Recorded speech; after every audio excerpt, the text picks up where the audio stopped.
Excited for today's webinar. Dylan and I will be presenting the anatomy of a win, both the co-founders here at Settle. And so today's real mission here is to understand what the differentiation is. What's the difference between a win and a loss? And we will actually pretty quickly see that it's a minutia, right? So let's focus on all the specific details. Again, these proposals are really, really long. So today's webinar is supposed to be a insight, right? We did the research so you don't have to. And we're specifically going to be looking at the Michigan procurement system and a contract that was worth about $10 million. So we did a lot of research. We found a bunch of different contracts. We found a rebrand and a design one for a small city in South Carolina, but it was only worth $50,000. And we thought it'd be more educational and important to put a contract on here that was large so we could really dive into what's going on. So without further ado, let's kick off this webinar.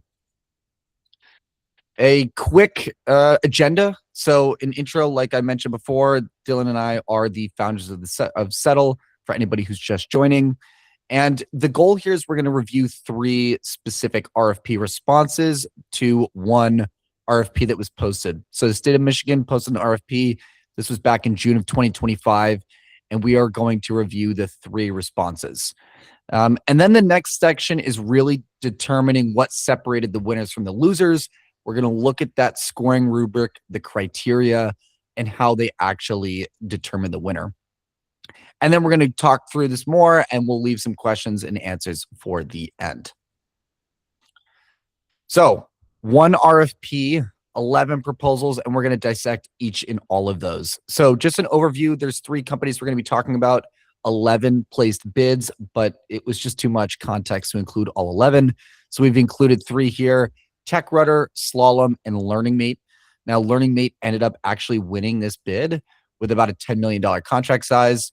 Interestingly, they were not the cheapest, but also not the most expensive. So again, like I mentioned before, the issuer was the state of Michigan. It's about a $10 million contract. And they start at 100 points and then subtract points based on parts of the specific RFP that we're missing. So we're going to dive into this. Now, we're not going to talk, these are hundreds of pages of proposals, so we're not going to talk about specific sections in here, but we're going to kind of talk overall of what the trends were of the winners versus the losers. So as Ben mentioned, Learning Mate actually won this contract, so we'll see what they did well, how they were able to win, and why the other companies did not. So the first thing that we're going to talk about here is that you have to focus on the portions of the proposal that are differentiated from everyone else. Something interesting about this scoring system in particular was that all of the companies performed perfectly on the solution requirements. Where companies lost points was the project scope, the staffing, and the company background. And that's what made all the difference.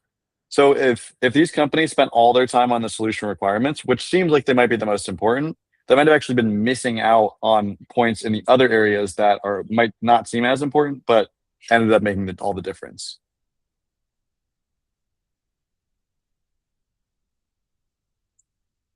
In this proposal, the difference between the winner and the second place team was actually only 0.85 points out of 100. So the little details that might not seem to matter can actually be the difference between winning a $10 million contract or coming in second place. So as we talk about through these things, we'll talk about how you can actually make sure that you're not losing your next proposal by 0.85 points.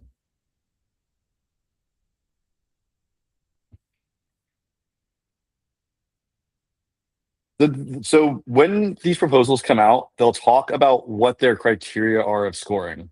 In smaller level contracts, these might come down to just a price differentiation.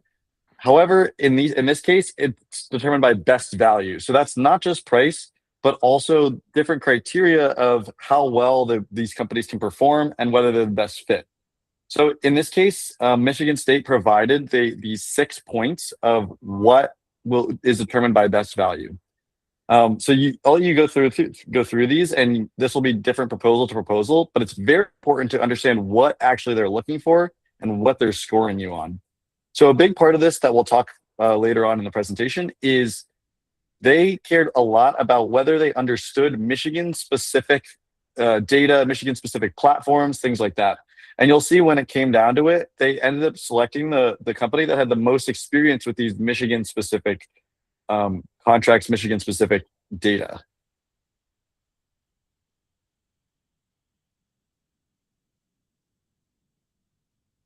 As Ben mentioned before, price was not the final determinant in this. So not only was LearningMate not the cheapest, but they were also not the most comprehensive solution as a whole. The Slalom, for example, provided a $14 million budget and had a much more comprehensive solution than LearningMate. But LearningMate provided the exact points that Michigan was looking for. There was also a company that came in at just a $1 million budget, almost 10 times cheaper than LearningMate. It's very easy to try to say, let's beat the competition on price, let's lower our budget so that we can perform better and score higher on that section. But what the problem is that can actually come across as cheapening your product. So if they think the price is too low, they think you're not going to provide all the value that they're looking for.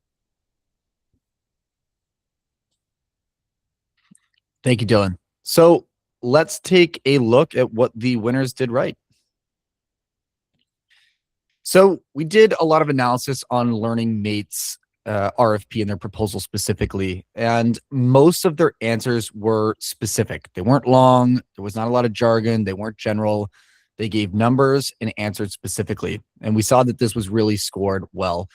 We included this here that promises get scored against. Sort of a joke, but there is some element of truth in that. And that being specific in your proposal and what you do and what you don't do is oftentimes really rewarded.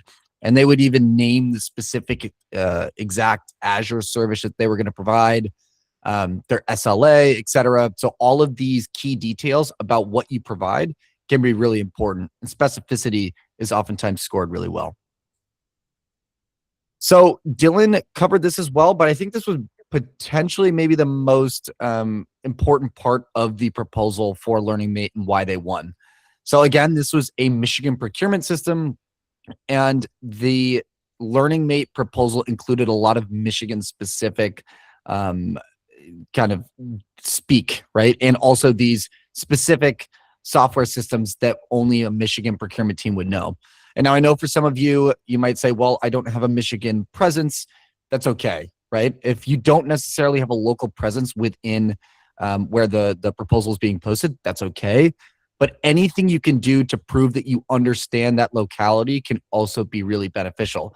So they did this really, really well and highlighted it, not just by saying that we've worked with clients in the past in Michigan, but that we understand the systems in Michigan as well.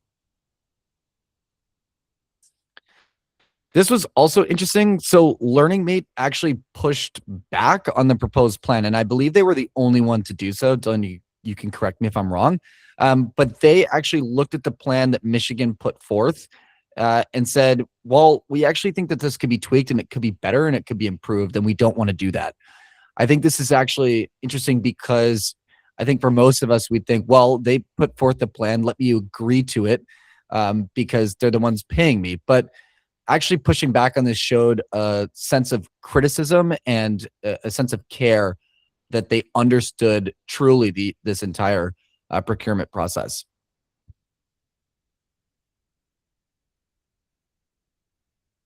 Now that we've talked about what LearningMate did right, we can also talk about what the companies who didn't win did wrong, where they lost points, where they were scored poorly, and what led to them not actually winning this contract. And mostly we'll look at TechRudder here. They were a lower scoring bid here. They scored 68 points out of 100. And because of that, it's very easy to find the places where they lost a lot of points on each portion of the evaluation.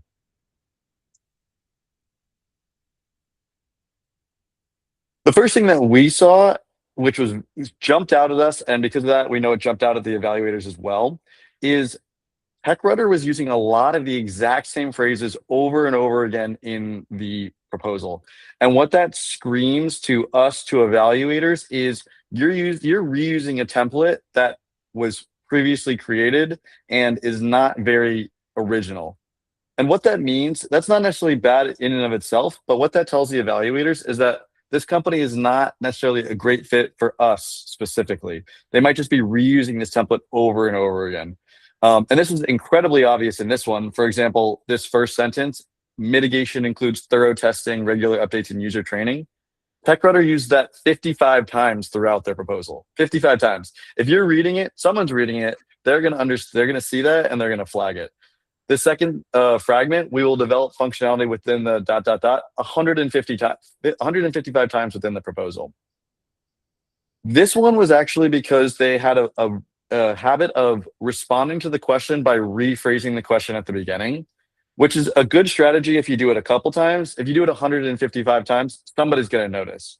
And it's really easy, especially with the new AI writing tools, especially like the generic AI, to create these repetitive sentences and not realize it. But somebody is going to be reading it, even if they're using AI or some tool to read it. This is going to jump out. This is going to be noticed, and then you're going to be flagged for it.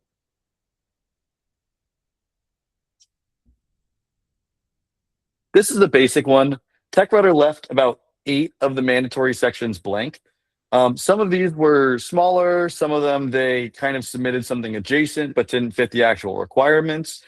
Some of them, they just completely left off entirely. They provided, interestingly, a lot of extra materials that weren't asked for, but the way the grading rubric was set up, they lost a significant amount of points just because they didn't check off this box.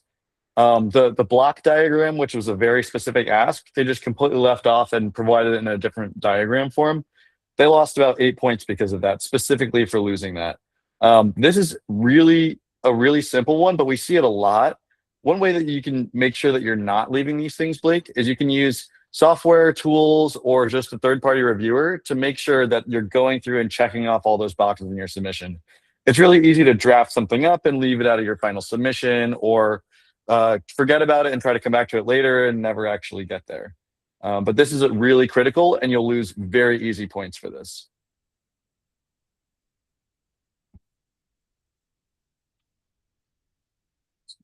Don't respond to a long form question with a very short answer. And the other way around goes for this too. If there's a yes or no question, we'll see companies respond with paragraphs and paragraphs and paragraphs. That can be useful in certain aspects if you're trying to really convey the point. But for the most part, make sure you're matching up your answer to the actual question. So TechRudder in this case, instead of providing a detailed project plan, said that they believe that they can deliver within that schedule. Now, there's 2 things wrong with this. First of all, obviously that's not a detailed project plan. That's not nearly the length that they were expecting in this answer, and they lost a significant amount of points. And you can see that. We'll attach the rubrics and their actual proposals at the end of the call, so you can look through these yourself. But you can see that because there were about 8 sections on this rubric of subsections to grade this question. Obviously, those 8 subsections cannot be graded based on this single sentence. The second issue with this is that this doesn't convey confidence. They believe they can deliver within that schedule, but this doesn't tell me that this company has done it 15 times, that they know confidently that they can do it within that schedule, or even push back on the schedule if you don't believe you can do it, like Learning Mate did.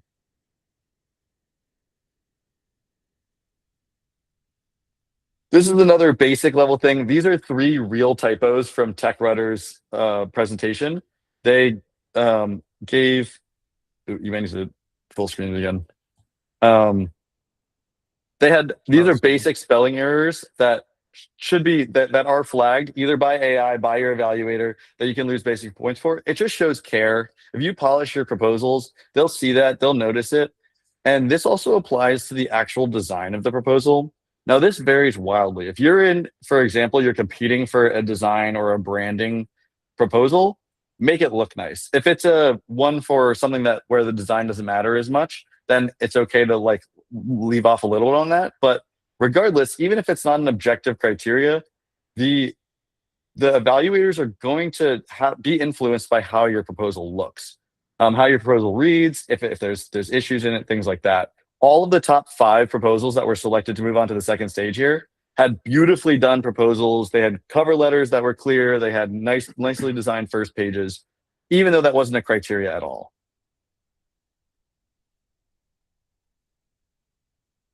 Now, all this being said, we don't want to blame TechRudder too much. It's very difficult to do these proposals well. And they did have some benefits to them. Like I spoke about before, they provided some alternative materials that really contributed to the quality of the proposal overall. But this was a very strictly graded proposal. So if they were missing something and they had something else that was not in the rubric, it didn't really give them any points. Um, and that also being said, even though Learning Mate scored a 95 out of 100, there were still problems with the proposal. You don't have to submit a perfect proposal to win. You want to get as close as you can, but they had residue from another project. This is a bad one. They were talking about family intake forms, even though we were talking about education in the proposal, and they misused an acronym in a couple places, things like that. So it does happen, and it's okay if those come across. You can still win. They won $10 million, even having a couple errors in the proposal. But the point is the trends, the overall trends in these things. If each of your answers has a typo in it versus each of them look polished, it changes the whole scoring of your proposal. Excellent. So let's try and wrap this all up into a few key things to take away. So the first is winning on differentiators, not on minimums, right? Don't forget to fill in the blank parts tech rudder, but also hone in on your differentiation, right? That's what Learning Mate did so well. They focus on the locality and what they do well, and they also push back on certain elements of the actual proposal. Like I mentioned earlier too, being specific and quantifying things, right?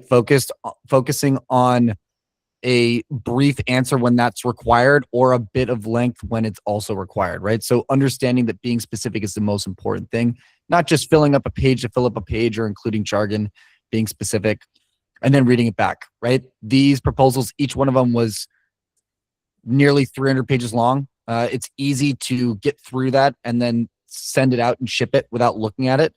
And then realize that, oh my God, I missed that section. Mistaken that word, etc. Right. So don't do that. Try to reread it, especially for those longer proposals. And if you do these three things, we think that you're putting yourself in a good position. The one other thing I want to add here as well is also looking at this proposal or RFP opportunity before the bid, right? Having good qualification. There was 11 bidders, and there's a chance that 2 to 3 of those were never going to win, and that maybe they could have saved time by not even putting a bid in.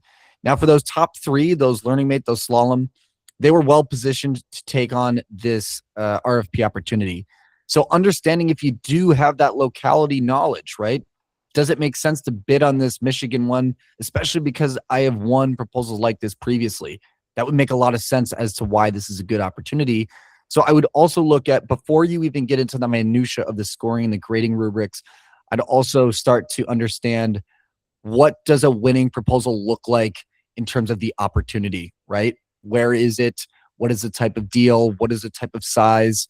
Start learning these things about your business and your proposal team, so that that minutia is also just graded because you're a good fit for the opportunity. Excellent. So that was about 20 minutes of pitching, which is what we wanted to do to present all of this information. I know that was a lot. It's dense, and we tried to keep this relatively brief because those proposals are literally 300 pages long and nobody wants to read them. So we tried to include just a high level overview. So we're going to open up the forum. We're happy to answer any questions here. Also, if questions feel daunting and you'd rather hop on a call at some other point, we are more than happy to do that and take a look at your proposal process and see how we can help you there as well. So we'll open up the forum to questions. Dylan, if there's anything else you want to add before we do that, feel free. Nope, go right ahead. And yeah, use this. This we find is the most helpful time, because obviously you're not all going to be applying to Michigan ed tech proposals. So here's where you can talk about your specific industry, what you're looking for, what you're trying to accomplish, and then we can go ahead and try to give our best answer to that. So we have a question here from Robert Sachs. Since repetitive phrasing got flagged, how do you use AI tools to speed up the process but not worsen quality? That's a great question. I think this is going to be the biggest thing that we see be the biggest change in proposals. Obviously, elephant in the room, AI tools are out there. People are using them both on the proposal creation and evaluation stage. One thing that we've seen is generic AI tools, your ChatGPT, Claude, Gemini. That's where you're going to get the repetitive answers. That's where you're going to get generic phrasing, things like that. They kind of know what a proposal sounds like, but they don't know your business like you do. So that's where either using them to draft up your proposals and then actually going to managing yourself, or using a proposal specific tool that was the problem that we found. That's why we created Settle, was we were like, these generic tools are not doing what they need to do. So if that sounds something that interesting to you, feel free to reach out, and we're happy to talk about how we can specifically help you create these like tailored proposals without having to do the work of creating them. Yep. Usman, you have a question? Sure. Thank you for the presentation. I have a question about, you mentioned company history and staffing as the criteria. My concern is like we're like a newly registered company in US with a very small presence there. What kind of projects we can win? What do you know about like small companies with the very minimal presence in US? What kind of projects we can apply for? Yeah, great question. We hear this a lot, especially if you're like trying to break into the US market, either because you're coming from international or you're kind of starting up. The best advice I would give here is start small with something that's relevant to your background and industry experience. So a lot of the phrasing that we will see companies use when they're applying to these proposals is, if you have company experience, obviously you can just say the company has experience and blah, blah, blah. But you can also say the company and employees have experience in these areas. So your employees have work history. They've worked at companies before where they've done similar work. So you can use that to kind of create the resumes that they're looking for, even if you don't have specific proposal experience. But try as much as you can to craft a narrative around why your experience and why your employees' experience can apply to these new proposals. And then, as Ben mentioned, here's where it's really important to pick your proposals. They'll list oftentimes the criteria and the qualifications they're looking for. If it says you need 10 years of experience in the proposal industry, don't apply for those proposals. But some of them will say that they're looking for either lowest bidder or highest quality with no other considerations. And those ones, as you're reading them, or if you're on Settle, then you can see that it'll pull out like the qualifications necessary. Take a look through those, and it should be easy to just check it off, a yes or a no. And this is where bid selection is really going to be your best friend. So you're not wasting time on ones that aren't applicable. Does that answer your question? Yes, thank you. Thank you.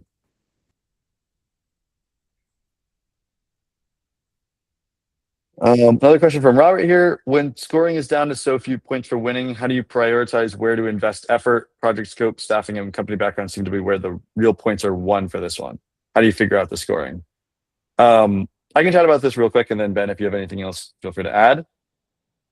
Look at the rubric. I mean, this is a very, very quick answer. Take a look at the rubric. I think in this case, it was like 20% staffing, 20% on your solution, and 20% on the other things, and then whatever the other criteria were. Look at that. Whatever's weighted the most, focus most of your time on that. They're telling you, they're giving you the answer right in the proposal. So that's a really easy start. Where it gets a little bit complex is, like you saw, this evaluator was fine with all their solutions, but their other portions are where they lost. What you could do is take a look at the rubric and use AI or break it down yourself to break it down into like a sub rubric. So you have the general categories that they'll usually give you, but if you once we send over the link, you can see that in this rubric, the evaluator actually used a very, very specific like sub rubric where each of the categories was broken down into 10 parts. So you can try to come up with that yourself, but it's much easier to use AI, or we do that at Settle also, is break down the rubric into like 10 different pieces for each of the categories. So you can just make sure you're checking off the boxes of the one that matter. Ben, anything to add there? Yeah, I think I agree with the rubric. I think this is probably one of the most critical parts. And then figuring out where you can put in templated responses and where you definitely can't, right? So staffing, you might have 30 people on your team, and you know that these 5 people are the right fit, and you have resumes and headshots for each one of them. So that can be kind of plugged in, right? And then there's specific questions about the project scope that probably require a bit more care and attention. So I know that there's more generic AI tools that are being used every day for a lot of good, but I do want you to be wary, because that kind of general language throughout the entire proposal does not get scored well. However, even Learning Mate will have general language throughout portions of that RFP. So understanding where you can put templated boilerplate language and where it needs to be specific is kind of the key here to figure out how much time needs to be invested for a winning bid? Yeah, absolutely. References and company experience is another place where you can kind of use like canned answers. So you'll have the pre-existing references and you just select the ones that are relevant to this opportunity. So that's a really big time save. Learning Mate's 300-page proposal. Out of that, I would say what, Ben, 95% of it, 90% of it, of the pages themselves were just like the pre-existing resumes, pre-existing company experience, pre-existing templates. So that's why that 5% really matters, where you can actually make a difference. Yep.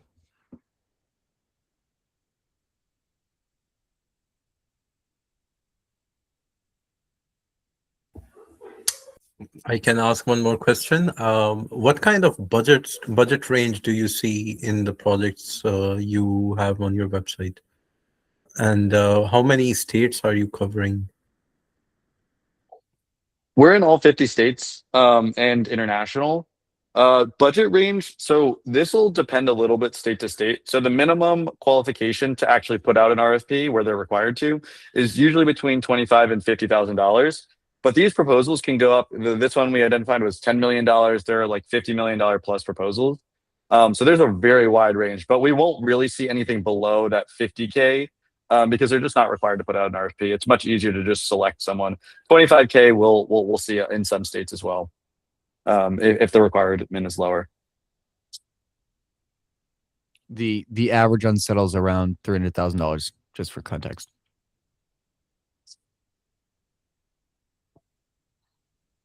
Any other questions around proposal process in general? If you want to ask something that's like kind of more industry specific or something that's been on your mind of what you've been focusing on, please feel free to bring it up.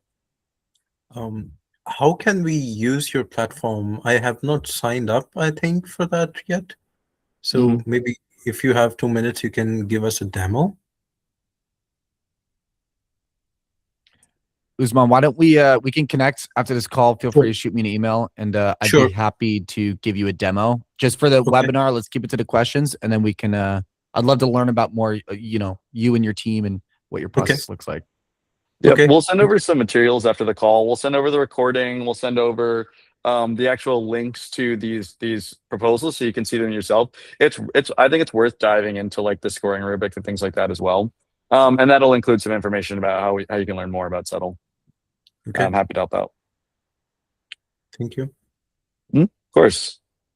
Any other questions, comments, concerns?